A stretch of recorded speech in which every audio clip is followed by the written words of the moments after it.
continuas injerencias del gobierno en las instituciones están convirtiendo a España en un país de pandereta. No hay día en el que no desayunemos o merendemos con una noticia escandalosa en este sentido. Vamos con unos ejemplos. José Félix Tezanos ha convertido el CIS en un cortijo al servicio de Pedro Sánchez. Tanto es así que la Junta Electoral Central, como saben, le ha abierto expediente por esa encuesta surrealista sobre el retiro espiritual de 5 días del presidente del gobierno.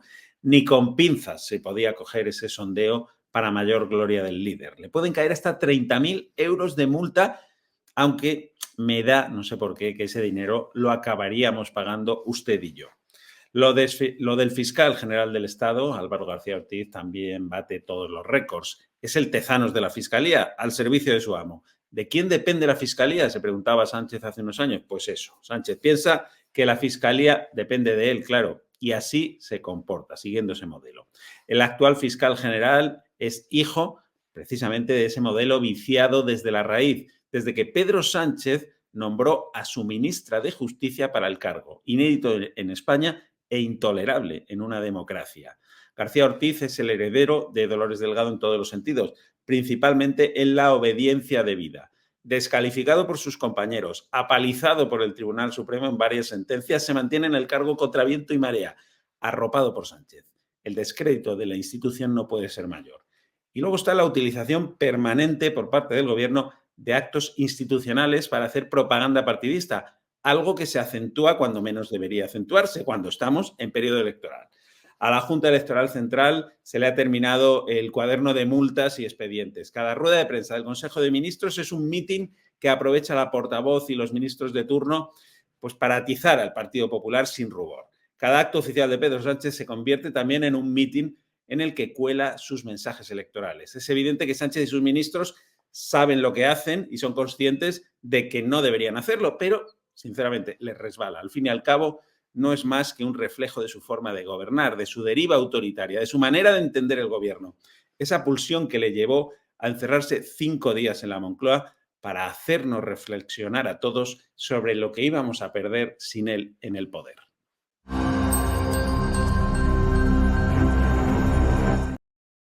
Estamos en la tertulia Despolítica aquí en esdiario.com, con mucha actualidad por delante, unas elecciones en Cataluña el próximo domingo 12 de mayo en ciernes que seguramente tengan su impacto evidente a nivel nacional. Estamos con Benjamín López, director de Esdiario, Alberto Sotillos, sociólogo. ¿Cómo estáis? Buenas, muy bien, encantado. Encantado de estar con vosotros. Bueno, os voy a pedir titular antes de comenzar, digamos, vamos a hablar un poco de lo importante. A la Madrid, ¿no? Digamos, ganó el Real Madrid 2-1 contra el Bayern, es decir, contra un equipazo.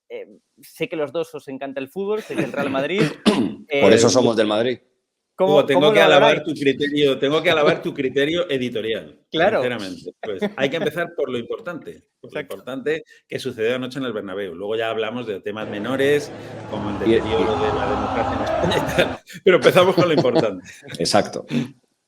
Bueno, esto es marca España, esto es gloria, esto es lo que hace que el país se mantenga con cierta alegría, con cierta pasión y efectivamente si te gusta el fútbol no puedes dejar de disfrutar de estos momentos. Es tan maravilloso, es tan apasionante que el resto de las cosas, elecciones en dónde, en qué, pero ¿eso qué son? Más partidos de estos y menos elecciones. Hombre, bueno, esto te lo digo un poco en serio, pero viendo el descrédito de este país en muchos ámbitos, lo que aguanta en pie, invulnerable, es el Real Madrid, ¿no? Lo que pasea la marca España, de verdad lo digo, es el Real Madrid. O sea, ojalá no lo perdamos nunca, pero es un embajador increíble de España.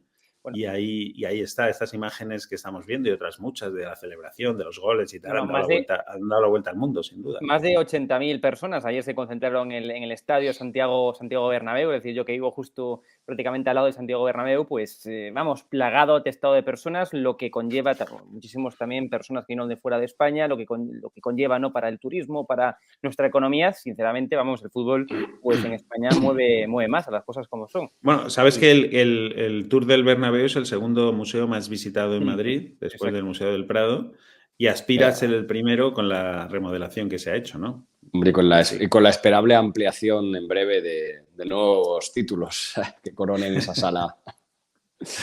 Bueno, un gusto, un placer, así de agosto. Yo creo que podemos terminar la tertulia ya. Pues después, Yo creo que sí. después de hablar de lo importante, vamos a las cosas menores, como son, por ejemplo, lo digo con ironía, evidentemente, son las elecciones en Cataluña. Estamos ya en la recta final, prácticamente quedan, podemos decir, incluso hasta horas, ¿no? Para unas elecciones que van a ser trascendentales, con muchas incógnitas y claves encima de la mesa. ¿Conseguirá, por ejemplo, el independentismo esa mayoría absoluta? Parece que no.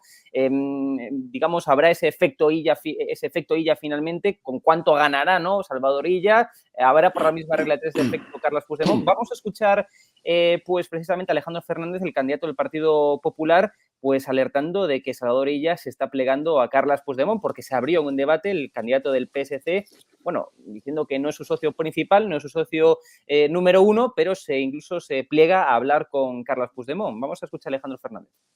Muy claro que nos presentamos a estas elecciones con el objetivo de cerrar la etapa del proceso, abrir una nueva que recupere el liderazgo de Cataluña y que, por lo tanto, abra una nueva etapa donde se combata la ocupación ilegal, donde se garantice la seguridad ciudadana, los impuestos moderados, acabar con las listas de espera desbocadas, mejorar la calidad de nuestro sistema educativo y, por lo tanto, esa etapa se tiene que protagonizar con partidos políticos distintos a los que han estado gobernando en los últimos tiempos.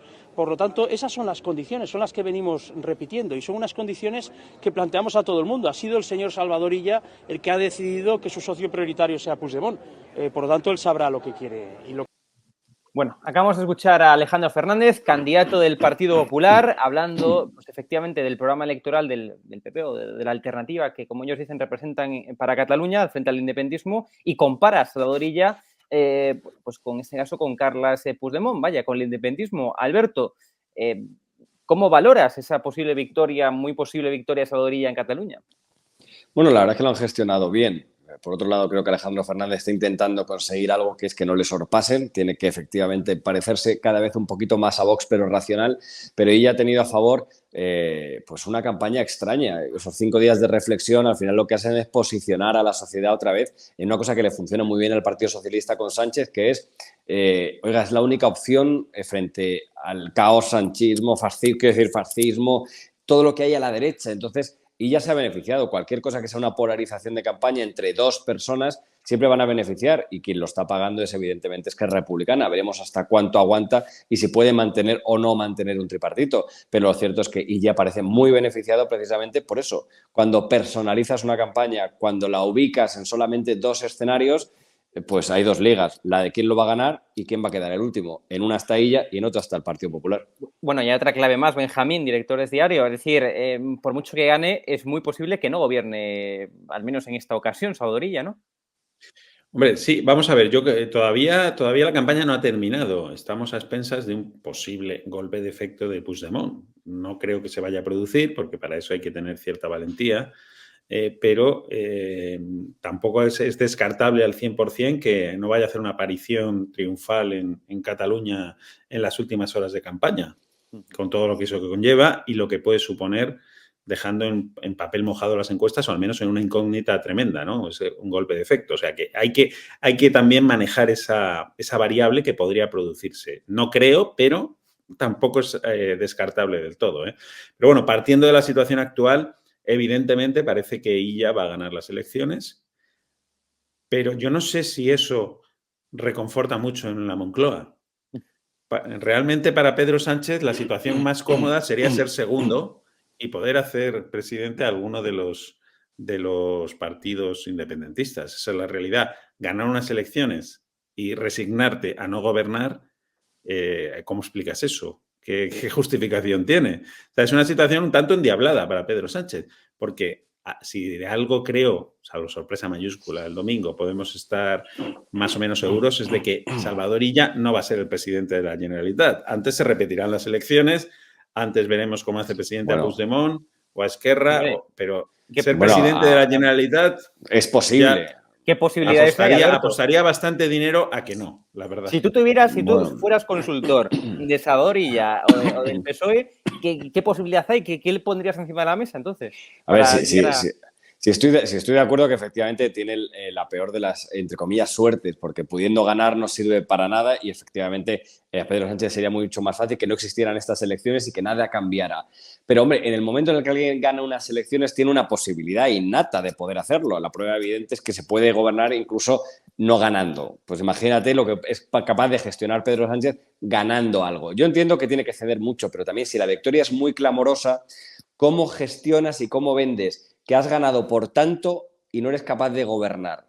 Se renegociarán. Yo estoy seguro que Pedro Sánchez es capaz de reacondicionar los acuerdos que tengan con el fin último de que se pueda hacer la magia de que Salvador Illa, con alguna extraña matemática, y en extraña incluyo perfectamente a Puigdemont, quiero decir, es que en esa extraña matemática yo no me alejo de ninguna posibilidad. Es Pedro Sánchez, es el Partido Socialista, todo es posible. ¿Tú ves a Puigdemont o a Pere Aragonés haciendo presidente a Salvador Illa? Pues fíjate, ahora mismo soy capaz de verlo. O sea, quiero decir, es posible. ¿Cómo vas a ver eso? Sí, todo es una cuestión de precio. Entonces, en situaciones normales ese precio es impagable, pero no estamos en una situación normal. Un referéndum, yo creo que ni tan siquiera el referéndum de autodeterminación sería un pago para que Puigdemont haga presidente a Salvador Illa, fíjate. Ojalá tengáis razón, pero yo tengo... No sé, reconozco dudas, simplemente sí, dudas. Hombre, verás, en la política española, si no dudas, pues estás loco, ¿sabes? Ahora mismo hay que dudar absolutamente de todo, ¿no? Pero eso es verdad. Pero vamos, a mí me cuesta muchísimo ver a Esquerra o a Junts haciendo presidente de la Generalitat, a Salvador Illa, porque el que opte por ese camino va a ser inmediatamente acusado de traidor a la causa, etcétera, etcétera. Un coste altísimo para ellos. ¿Por qué? Si vas a conseguir la amnistía. De hecho, en el independentismo... Mira Rufián, el charnego. No, la amnistía ya la tienen. No hace falta que y una consulta, referéndum, parecido. Auspiciada por Illa. Ya sí. Sería el colmo. Bueno, es verdad que podemos ver cualquier cosa en la política española, pero sería el colmo ya que el propio Partido Socialista auspiciara una consulta independentista desde el poder en Cataluña. Sería, si es por la convivencia... Si es por la normalización democrática y por la permanencia de Sánchez en la Moncloa, ¿no? Cualquier cosa. Pero una cosa es facilitarla de alguna manera y otra cosa es ya promoverla desde el gobierno. No, la promueve Esquerra Republicana dentro de un gobierno sin ningún problema y tú dejas... La tendría, no sé, ahora mismo legalmente no sé cómo es el asunto, lo reconozco, pero yo creo que la tendría que promover la propia Generalitat, ¿no? Una consulta. No sé, pero bueno, en fin, al final me parece muy disparatado todo y en todo caso se podría... Más disparatado que meterte 5 días en una Moncloa para decir que te vas y reunirte con el rey y no irte. Aquí hay un elemento que es Puigdemont, que hasta ahora todos y cada uno de los pulsos que le ha planteado a Sánchez se los ha ganado estrepitosamente, además, por goleada. Pero ponte la situación todos y cada uno. Entonces, ¿qué hace Illa? ¿Qué hace Illa en la situación contraria? Gana las elecciones por mucho y va a autoinmolarse de manera... Primero hay que ver que las gane por tanto, ¿no? Que eso, ya te digo que eso, bueno, hay que verlo. Y en segundo lugar, sí, claro que se va a autoinmolar. Sí, es que todo dependerá. ¿Alguien pensaba que se iba a firmar un pacto de investidura en el extranjero con un prófugo de la justicia? Bueno, pues por eso. Claro. Ese argumento vale para defender tu hipótesis y la contraria. Mía, desde luego. Exacto. Sí. Vale para defender cualquier hipótesis, pero es que ya me parece, no sé, bueno, lo veremos, ¿no? Lo veremos, pero yo no veo desde luego a los independentistas haciendo presidente ahí ya. Lo que está claro es que parece que va a tener un claro impacto el 12M, las elecciones en Cataluña, en la política nacional. Es decir, haga lo que haga Salvador Illa, pues cabrará, por así decirlo, a alguno de los dos socios de Pedro Sánchez. Vamos a escuchar, antes de nada, a Salvador Illa, el candidato del PSC a la Generalitat, diciendo precisamente que nada tiene que ver las elecciones de Cataluña con la gobernabilidad de España. Miren. El próximo 12 de mayo no elegimos quién va a poner las cosas más difíciles al gobierno de España. Elegimos quién va a gobernar Cataluña los próximos 4 años. Que para lo primero vale cualquiera. Y para lo segundo ya sabemos que algunos no valen. Bueno, pues acabamos de escuchar a Salvadorilla, candidato del PSC, diciendo que no se decide quién pone las cosas más difíciles al gobierno de España, pero bueno, eso es lo oficial. Lo oficioso parece que sí, ¿no? Que Junts o RC, o al menos uno de los dos, porque es imposible contentar simultáneamente a los dos, se puede llegar a enfadar con Pedro Sánchez y ponerle todavía más las cosas más difíciles, ¿no, Alberto? Bueno, es que la frase de ella tiene mucho sentido, pero aplicada a él. Sí se decide quién es el que se lo pone más difícil. Probablemente sea él. De hecho, el que más difícil se le va a poner al gobierno de España. O sea que en realidad sí. Quiero decir, esto de abstraernos, los políticos deberían dejar de hacerlo porque es evidente que hay una correlación de todas las elecciones, todas. Hasta Murcia influye. Pues si Murcia influye, imagínate unas elecciones en un lugar donde precisamente son los socios de gobierno y unos socios tan extraños que nosotros mismos aquí en este panel no tenemos claro si puede pasar una cosa o la contraria. Fíjate, o sea, ni siquiera, incluso, y toda la rama intermedia. Por lo tanto, creo que ella se confunde en esos argumentos por lo que, bueno, son de campaña, no hay que hacer caso a los políticos en campaña. Pero es sorprendente porque yo creo que la honestidad sería mucho más importante. Oye, mire, nosotros vamos a hacer esto y vamos a ver con quién lo hacemos, porque sabemos que son capaces. Entonces, bueno, me sorprenden estos argumentos. Tampoco los tendría demasiado en cuenta. Porque... Sí, claro. No, es que es así, tal cual, ¿no? Cualquier cosa que suceda en Cataluña, más en Cataluña, ¿sabes? Va a influir en el gobierno de España. Es que es evidente. Por eso estoy de acuerdo cuando tú decías que a Sánchez lo que le gustaría es que no hubiera elecciones en Cataluña. Claro. Para que nada cambie. Porque cualquier cosa que suceda allí puede provocar un efecto dominó. Ahora mismo no lo sabemos medir y veremos a ver cuál es. Pero desde luego sí produce una inestabilidad que ahora mismo no tiene. Eso la prueba es que no hay gobierno. Pero es que sí, claro, o sea, pero no es importantísimo eso último que decías, yo creo, Alberto, porque es que al final, a ver, yo creo que los ciudadanos tenemos derecho a saber dónde va nuestro voto, ¿no? O sea, ¿qué pasa con nuestro voto? O sea, si votamos a Illa, ¿dónde va? Si votamos a Alejandro Fernández, ¿dónde va ese voto? ¿Para qué va a servir? No nos lo dicen. Es que esto es una especie de fraude. Un fraude, pero bueno, tampoco engañan a nadie porque no lo están diciendo y se les ha preguntado. O sea, ¿usted con quién va a pactar? Bueno, no lo dice, Sánchez dijo con quién no iba a pactar y tampoco no lo dice ella con quién va a pactar, pero Carles Puigdemont sí que dice que textualmente dijo hace unos días que la única forma de que Pedro Sánchez se mantenga en la Moncloa es haciéndole presidente, haciendo presidente a Carles Puigdemont. Y luego el secretario general de Junts, Jordi Turull, dijo colorín colorado en su momento, recordemos. Entonces... Sí, Hugo, sí, eso está claro que la presión del independentismo va a ser brutal, ¿no? hacia Pedro Sánchez. Pero no me refiero a eso, me refiero, en este caso, fundamentalmente al que va a ganar las elecciones. Oiga, si yo le voto a usted, ¿qué pasa con ese voto? ¿Qué va a hacer usted con ese voto? ¿Va a defenderlo a uñas y dientes para ser presidente de la Generalitat? Y si no le dan su voto, pues bueno, que vuelva a decidir los catalanes. ¿Va usted a hacer presidente a Pere Aragonés, a Puigdemont? ¿Qué va a hacer con mi voto? Que al fin y al cabo creo que tengo derecho a saberlo, ¿no? No es lo mismo votar a Illa para que sea presidente Puigdemont que votar a Illa para que sea presidente Illa. Creo que no tiene mucho que ver, ¿no? Eso es exigible a todos, más al que va a ganar las elecciones y parece que va a ser el que tenga el poder absoluto de decidir qué ocurre, ¿no? Bueno, yo creo que el votante en Cataluña. El votante de izquierdas tiene que pensar que sea cual sea su voto es para que Pedro Sánchez siga siendo presidente. Yo creo que eso es el resumen más fácil para cualquier votante. ¿Qué pasa si voto a Illa? Pues que se hará lo posible para que Pedro Sánchez sea presidente. ¿Qué pasa si voto a Puigdemont? Que se hará lo posible para que Pedro Sánchez... El voto de izquierdas no tiene que pensar en quién va a ser el presidente, por mucho que diga ella, sino todo lo contrario. Es decir, todo voto catalán tiene una condición, que es Pedro Sánchez presidente. Y a partir de ahí ya puedes empezar a ver, pero todas las conjunciones son en base a eso. Si no, sería facilísimo hacer una suma más o menos sencilla. No, es desde luego que todo lo que sucede en este país es para que Pedro Sánchez siga siendo presidente. Claro, todo. Y eso hay que tenerlo claro. La permanencia del fiscal general en el poder, Tezanos en el CIS, todo esto que hablábamos, que hablaba en el editorial, pues todo va encaminado a un único fin ahora mismo que en España, que es que Pedro Sánchez siga en el poder. Pero llevamos años así, ¿no? Todas sus decisiones han sido encaminadas a seguir en el poder. Todas. La ley de amnistía, los indultos, las reformas del Código Penal, las coaliciones, los apoyos a Bildu en Barcelona, para frenar al fascismo, pero bueno.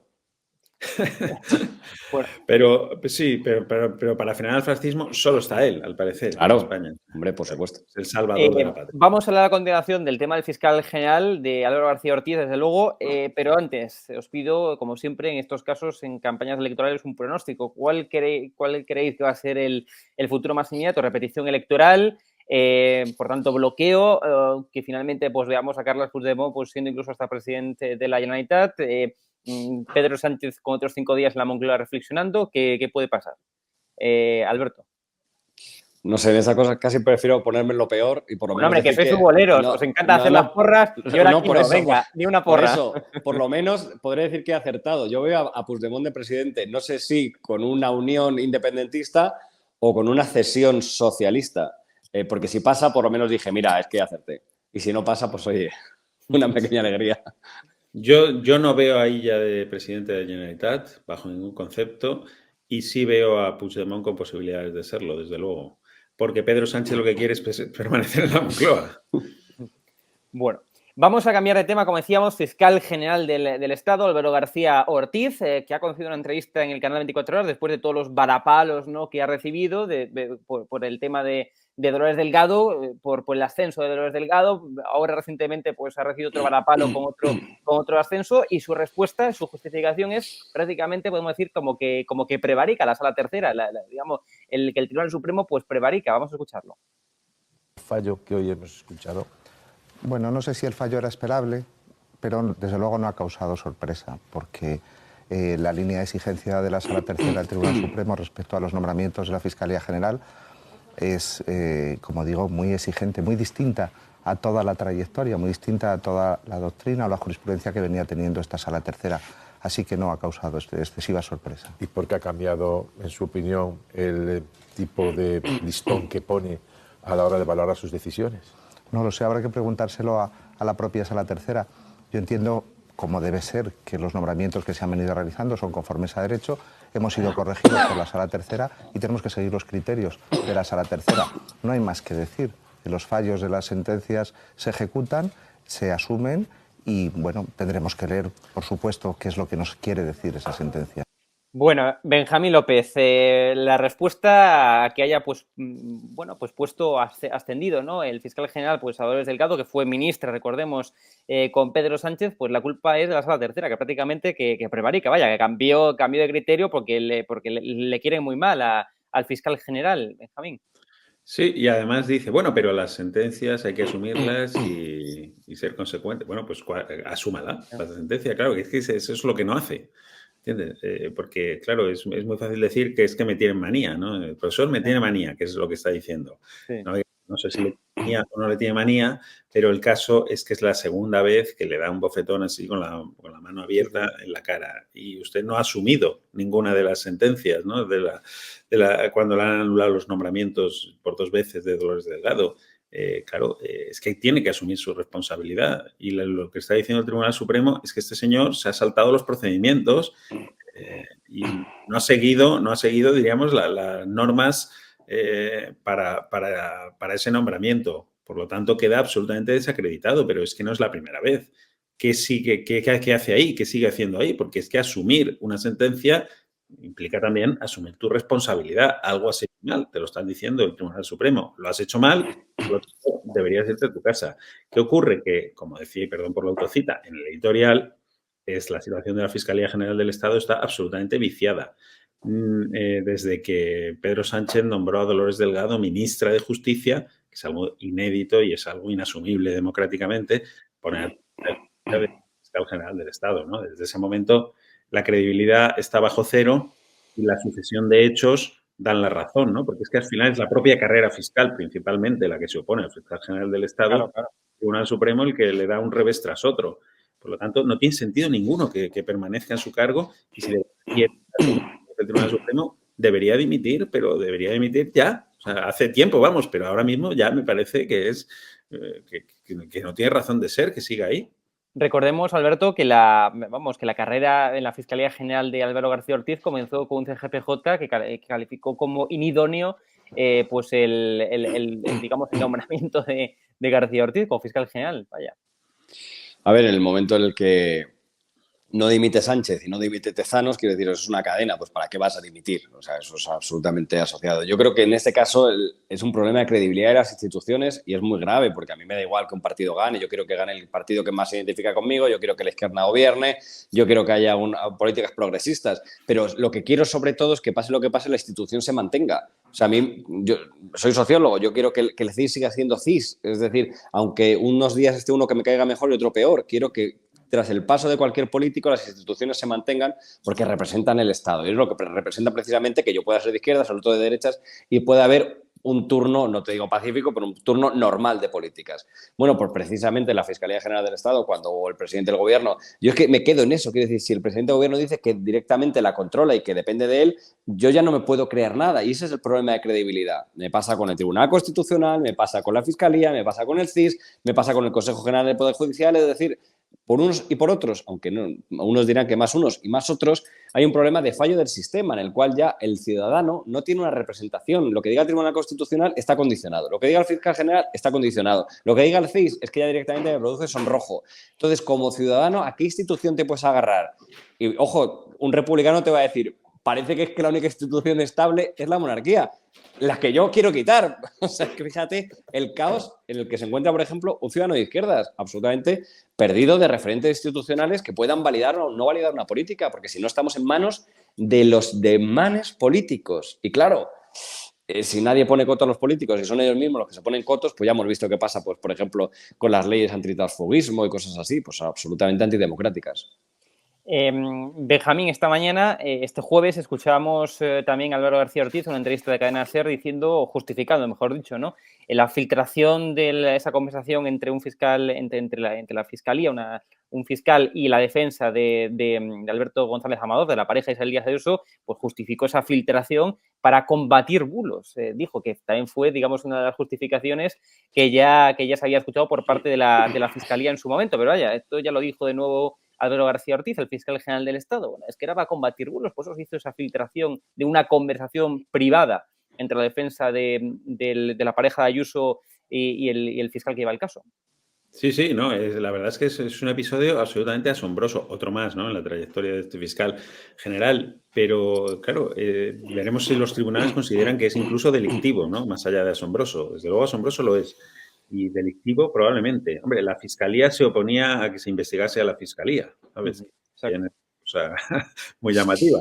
Bueno, de hecho, trató de apartar a la fiscal que iba en contra del criterio de Álvaro García Ortiz. Exacto. Sí, pero bueno, al final el tribunal lo va a investigar y veremos a ver en qué queda este asunto, porque claro, es que esa excusa de... Bueno, ya había salido en prensa, ya, bueno, oiga, primero, la Fiscalía General del Estado no está para entrar en debates públicos con los medios de comunicación, eso en primer lugar. Y en segundo lugar, al desmentir una información de prensa con una filtración sobre conversaciones entre un abogado y la Fiscalía, lo que está es revelando una serie de... dando credibilidad a esas conversaciones que también se habían publicado. Da igual que se hubieran publicado. Usted no puede decir, efectivamente, esto es así, estas conversaciones... Claro, es que porque entonces usted está participando de esa revelación de secretos. Usted tiene que permanecerse en un discreto segundo plano, en un silencio absoluto y no interferir. Es que me parece inaudito, me parece verdaderamente inaudito. Y al final, lo que es una investigación de la Fiscalía ante un presunto fraude fiscal que parece que se pudo haber cometido y que debe tener unas consecuencias penales, pues va a quedar en que la Fiscalía persiguió a un ciudadano de forma injusta. Porque diríamos que la justicia no ha actuado de manera injusta contra un ciudadano que puede estar cometiendo un fraude fiscal. No ha actuado de manera injusta, ha hecho lo que debía. El problema es si se ha apartado de su normal discurrir, diríamos, por motivos políticos. Y ha empezado a filtrar conversaciones, ha filtrado datos privados de un particular para hacer daño al rival político, ha utilizado los resortes del Estado para eso.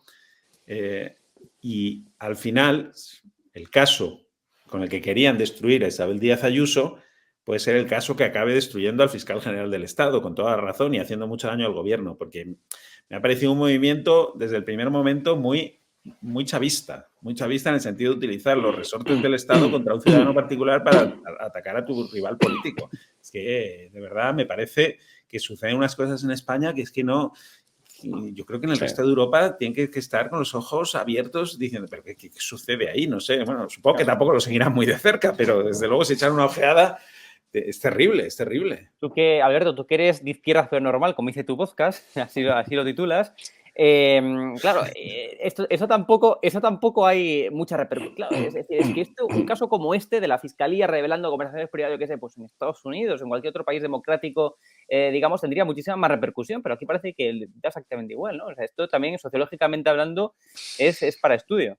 Bueno, es que yo creo que como, en cierto modo, como dice Benjamín, es que nos hemos hasta inmunizado, ¿no? Es como, que el fiscal general del Estado está utilizando... pues bueno, sí, ¿cómo no, no? O sea, al final es una sensación de, ¿y cómo no va a usar esa torre o ese alfil Pedro Sánchez? Aunque sea un alfil de todos los ciudadanos, lo das... Que es verdad que nos hemos mal acostumbrado a que pasen estas cosas. Y no sé si fuera... están más o menos atónitos, de vez en cuando nos dan algún pellizco de, hombre, os estáis pasando, pero lo cierto es que internamente, una vez que polarizas tanto sociológicamente, cuando es buenos contra malos, pues oiga, si, es que te tienes que defender de los malos, o sea, ¿cómo no vas a usar al fiscal general para defenderte de los malos? O sea, es que es una cuestión casi de película de acción. Joder, pues el fin justifica los medios a un nivel absoluto y eso es lo que promueve ahora mismo el Partido Socialista con Pedro Sánchez, es decir, oiga, mire, el fin es que yo gobierne para parar a la derecha. Los medios son todos los resortes del Estado. Usted, lógicamente, me tendrá que dar carta abierta y carta libre para que utilice todos los resortes del Estado para parar al fascismo. Y la gente dice, sí, sí, por supuesto, entre el fascismo y que no haya democracia, joder, ese es el juego tramposo que electoralmente funciona, porque en esa disyuntiva a la hora de coger la papeleta, oye, está demostrado que ese miedo te hace coger la papeleta correcta. Pero es un atentado al Estado. Es decir, estás poniendo en juego todo lo que representa el país, lo que tienes que defender. Es decir, estás utilizando el Estado con un fin partidista. Y eso debería poder ser denunciado de izquierdas pero normal, de derechas pero normal, fascista pero normal y comunista pero normal. Oiga, porque para ser fascista tienes que tener un espacio para hacerlo, incluso para eso. Date cuenta que la utilización partidista que está haciendo también el gobierno de todos los actos oficiales, ruedas de prensa del gobierno, etcétera. La última del martes pasado en la Moncloa fue un auténtico show en ese sentido. Claro, pero es por un bien mayor. Sí, claro, es por un bien mayor, claro. Todo es por un bien mayor, pero claro, pero sucede. Y les da igual. Lo que decía eso de que se está quedando la Junta Electoral Central sin cuadernillo de multas, es que es así, literalmente. Pero tú qué prefieres, cada intervención le pueden abrir un expediente y que deriven una multa. Cada intervención. Ayer creo que fue cuando el presidente del gobierno en Alicante hablaba de la ley de memoria histórica y empezó a despotricar contra las leyes de concordia. Que puedes estar de acuerdo con lo que decía, ¿sabes? Puedes estar de acuerdo incluso, pero es que no se trata de eso, de que tenga o no tenga razón, se trata del lugar, del escenario, de la posición suya y de la utilización de esa posición pero no hay para hacer campaña electoral. Oiga, y la rueda de prensa del Consejo de Ministros, semana tras semana, es un meeting. Es un meeting. Y la Junta Electoral Central está cansada ya de advertirles, de multarles. Pero da igual todo. Da igual. Benjamín, tú sabes es verdad que parece... Hoy, no, es verdad, perdona, Alberto, sí. Que parece todo esto, es que parece una minucia al lado de, claro, de haber sacado adelante una ley de amnistía para comprar 7 votos y comprar así tu propia investidura. Todo esto parecen minucias. Pero es que, claro, estamos en un escenario realmente en que España está perdiendo la credibilidad absoluta, ¿sabes? Como país, porque la separación de poderes, la independencia de las instituciones, eso está quedando todo en papel mojado. Pero eso, tremendo. Eso se pierde con 2 argumentos. Uno, el PP también. El PP también lo hace con los jueces cuando puede. Digo, porque yo lo que hago es hablar mucho con gente de izquierdas para ver cómo llega y cómo calan los mensajes. Entonces, es que el PP hace lo mismo. Y 2, hombre, si consigo manipulando esa rueda de prensa que Santiago Abascal no sea el vicepresidente del gobierno, pues tampoco es para tanto. Entonces, eso es contra lo que lucha la derecha. Quiero decir, con lo que es contra ese argumento que es sublime, porque lo normal es que ningún partido, ninguno, utilizara los instrumentos del Estado para hacer campaña personal. Pero en el momento en el que uno lo hace, es prácticamente imbatible, porque lógicamente siempre hay un mal mayor. Ese es es el mismo argumento de voy a hablar con todos los partidos políticos menos con Vox. O sea, incluye a Bildu. Bildu es mejor que Vox. Bildu es mejor que Vox. Hablo con todos, menos con Vox. Es lo mismo. Es lo que subyace, lo que tú estás diciendo, detrás de ese argumento. Una rueda Hablo de con prensa, todos, menos con Vox. Una rueda de prensa manipulada o perder el derecho al aborto. Joder, claro. Pues manipula la rueda de prensa. Es obvio. Ahora, es que usted como gobierno no puede, no tiene el derecho a ponerme en esa disyuntiva. Usted tiene que ser objetivo y punto. O sea, no es una opción. O sea, usted no es una opción manipular la fiscalía, no es una opción, no entra dentro de, bueno, pero es que lo hago porque lo necesita el país. No. En el momento en el que pasa a ser una opción A o B, utilizo el CIS o el fascismo. Oiga, usted frene al fascismo, pero no puede utilizar el CIS. O sea, no es una herramienta que tenga usted como gobierno hacer eso. Sí. Nos hemos quedado ya sin más tiempo. Alberto Sotillo, Benjamín López, antes de nada, ¿qué va a pasar en Wembley?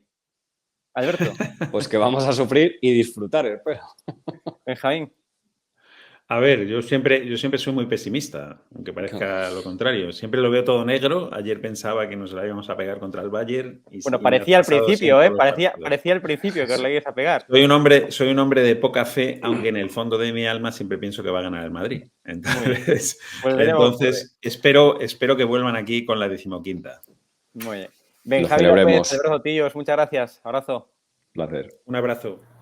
Estamos en Es Diario con Mariano Gómez, expresidente de Sociedad Civil Catalana y presidente de Foro España. Mariano, un placer tenerle aquí en Es Diario pues, para comentar las próximas elecciones en Cataluña de este próximo domingo, el 12 de mayo. Mucha actualidad por delante, ¿no?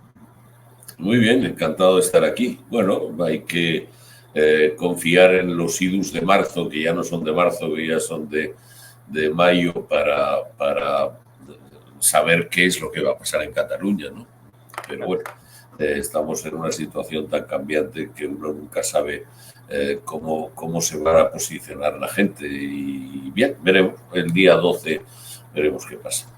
Una de las claves, ¿no?, que está encima de la mesa es si el independentismo pues, conseguirá mayoría absoluta o no, es decir, si superará o no esos 68 escaños. Parece que se ha desinflado, ¿no? No sé ustedes cómo lo ven, cómo valoran el suflé, digamos, del independentismo.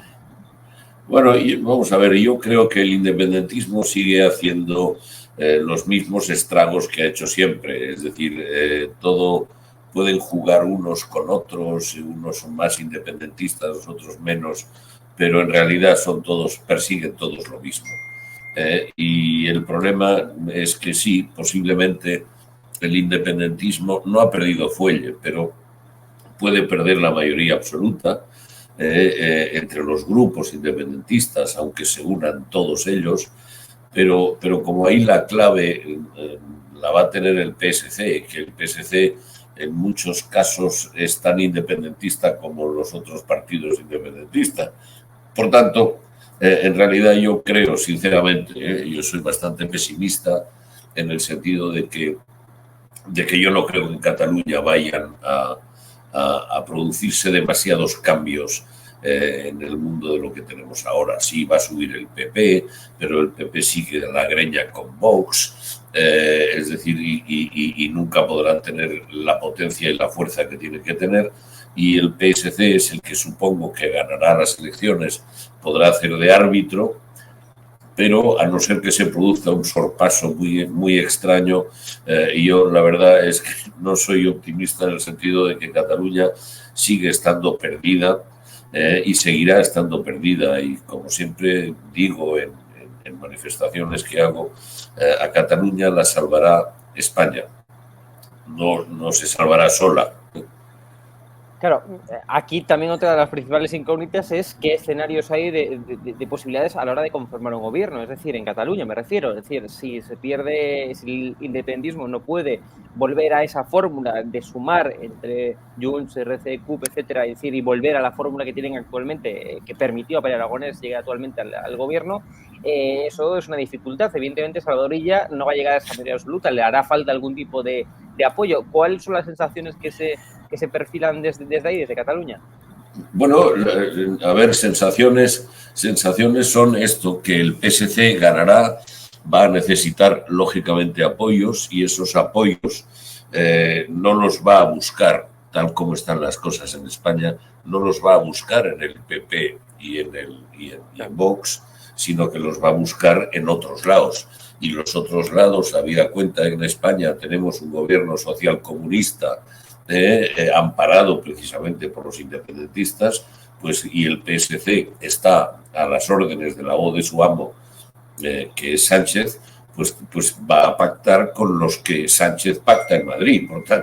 Por tanto, va a pactar con Esquerra Republicana, con el Junts de Puigdemont o lo que sea impactará con ellos, con lo cual seguiremos teniendo un gobierno que a lo mejor moderará quizás un poquito el mensaje independentista por parte del PSC, pero en realidad el lío de Cataluña continuará estando igual, ¿no? Es decir, el problema no es... es que hay un problema, y es que todo esto se basa en un PSC que está infiltrado de independentistas o de catalanistas, socialistas catalanistas, y que además, lógicamente, le debe el favor a Sánchez de poder estar donde está. Por tanto, hasta que Sánchez o el Partido Socialista o España no cambie de actitud en cuanto al Partido Socialista, pues va a seguir pasando lo mismo en Cataluña. Es decir, por tanto, vamos, yo no soy muy optimista siempre por naturaleza, pero en este caso yo pienso que Cataluña va a seguir estando como está, es decir, absolutamente enredada en su propia red, enredada en su propio lío, y ya está, ¿no? Y bueno, seguiremos como estamos. Pero desde luego todo indica, ¿no?, que habrá ese reflejo también a nivel nacional, ¿no? Es decir, lo que ocurra en Cataluña, los pactos que se intenten al menos llevar a cabo en Cataluña, me refiero al PSC con Junts o con RC, se entiende que será con RC, ¿no?, que es su socio natural ahí en Cataluña, pues tendrá su reflejo también en España, ¿no? Es decir, porque tanto Junts como RC son socios de Pedro Sánchez junto a otros, junto a Bildu, junto al PNV, con Canarias.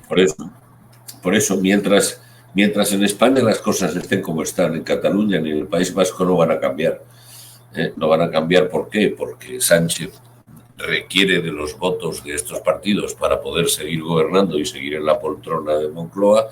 Pues bien, todo será un juego de cartas, ¿no? Tú me apoyas en Madrid y yo te apoyo en Cataluña o te apoyo en el País Vasco. Y hasta que este bucle no se rompa, pues todo va a seguir igual. Se romperá ese bucle el día, por eso digo que es España la que acabará salvando a Cataluña, en el sentido que el día en el que en España haya un cambio de régimen, en ese momento las cosas pueden cambiar. ¿Por qué? Porque el Partido Socialista saldrá del sanchismo de donde está anclado, es lo deseable que vuelva a ser el Partido Socialista que fue, ¿no? Y en ese momento las cosas pueden cambiar en Cataluña y pueden cambiar en el País Vasco. ¿Por qué? Porque ya el gobierno de España no va a necesitarles, y como no va a necesitarles, pues entonces se quedarán sin base donde apoyarse, y en ese momento pueden empezar a cambiar las cosas en Cataluña, pero antes no. ¿Ha habido efecto Puigdemont? Es decir, después de darle ese protagonismo por parte del gobierno a Puigdemont, incluso hasta con, recordemos, reuniones fuera de España, fuera incluso hasta de la Unión Europea con Carles Puigdemont por parte del PSOE, ¿ha habido efecto Puigdemont? Junts se ha beneficiado incluso hasta de ese cambio de nombre de la candidatura, ¿no? Junts, Més, Carles Puigdemont. Sí, bueno, Carles Puigdemont ha jugado una jugada. Es que si los españoles y en España y el gobierno de España pensamos que Puigdemont es tonto, pues no lo es, y tiene una serie de asesoramientos que se está demostrando que no son tontos, porque lo que está haciendo Puigdemont es hacer bailar a la gente al ritmo que él está marcando. Ahora, de lo que es esta situación en que se traduzca en cuestiones en Cataluña, en las elecciones, pues no lo sé, porque a mí me llegan noticias de que gente está están pensando o dudando de votar a Puigdemont simplemente para que no haya posibilidades de gobierno en Cataluña. Es decir, que parece una tontería, pero es así. Lo que puede llegar a pasar en Cataluña es precisamente algo que puede ser interesante, y es que no haya posibilidades de gobierno, que no las haya. Y si no hay posibilidades de gobierno, pues habrá un bloqueo. Como no se podrá constituir un gobierno con una mayoría absoluta que pueda gobernar, habrá que repetir las elecciones. Y si hay que repetir las elecciones, pasarán unos meses más, en meses en los cuales se habrán producido ya las elecciones a Europa, y ahí sabremos dónde va a quedar el Partido Socialista de Sánchez. Y en el momento en que eso pase, es posible que se pueda revolucionar toda la política nacional y las elecciones catalanas se produzcan en un momento en que a lo mejor va a haber también elecciones en España. Pero eso todo dependerá de lo que pasa en las elecciones en Europa. Es decir, que estamos en un momento en el que las diferentes opciones que tenemos pues nos llevan a una situación de una incerteza absoluta, en la cual, pues bueno, es posible que en Cataluña no resuelva nada, pero de alguna manera sea un palo en la rueda de España que obligue no solamente a Sánchez a convocar elecciones en España, que también puede ser. Es decir, ¿por qué? Pues porque a partir de mayo Sánchez puede de finales de mayo, puede convocar elecciones. Entonces, ¿qué puede pasar?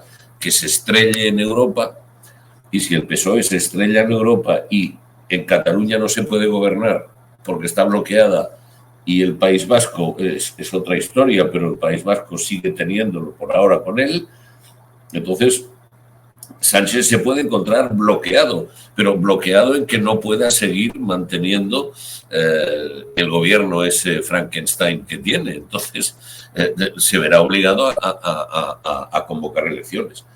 Por eso digo que lo que va a pasar en Cataluña y lo que va a pasar en Europa va a ser muy determinante, ¿no?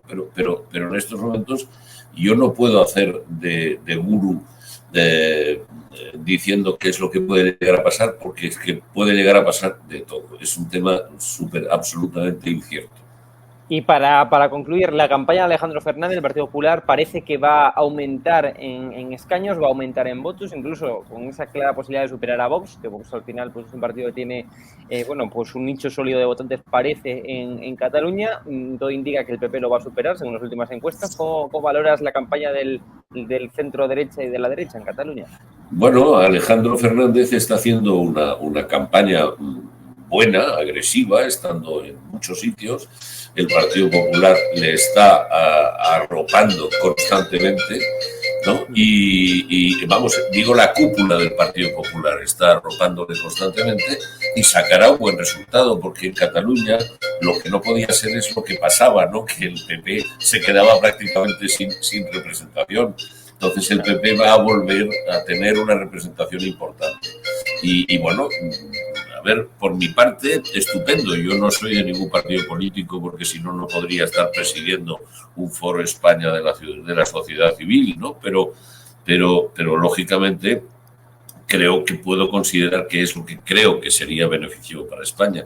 Y es un beneficio que la representación del PP en Cataluña sea importante. Yo creo que lo será. Tiene un techo que más o menos se está barajando, y Vox tiene otro techo que también se está barajando. Bueno, como más poder o más potencia tengan en los dos partidos, en fin, constitucionalistas, por decirlo, pues quiere decir que menos poder van a tener todos los demás que no lo son, ¿no? Pero, bien, a mí me parece muy bien que Alejandro Fernández saque un magnífico resultado y a ver, ¿no? A ver qué va a pasar. Alejandro lo hará bien, pero se quedará en una exigua minoría, aunque triplique el número de diputados que tiene, porque lo que no es normal es que tenga los que tiene ahora, porque eso fue una anormalidad absoluta en las elecciones anteriores, ¿no? Por errores y torpezas del propio Partido Popular.